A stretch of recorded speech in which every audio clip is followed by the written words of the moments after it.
بسم اللہ الرحمن الرحیم۔ مرد کا مرد کے ساتھ زنا کا انجام۔ ایک مرتبہ حضرت عمر رضی اللہ تعالی عنہ کے زمانے میں ایک نوکر لڑکے نے اپنے مالک کو قتل کیا۔ معاملہ حضرت عمر کے پاس گیا۔ حضرت عمر نے لڑکے سے قتل کی وجہ پوچھی۔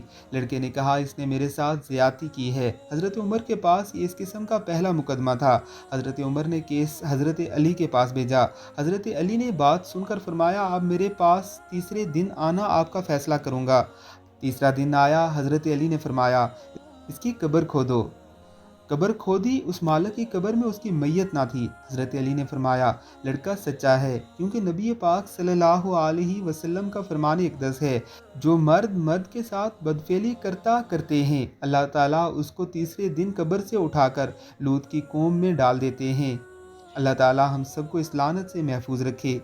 وہ لوگ جو ٹرانسجنڈر ایکٹ کو سپورٹ کر رہے ہیں، یاد رکھیے گا کہ یہ نہ ہو ان کی قبروں میں سے بھی ان کی میتیں قوم لوط کے قبرستان میں پہنچا دی جائیں۔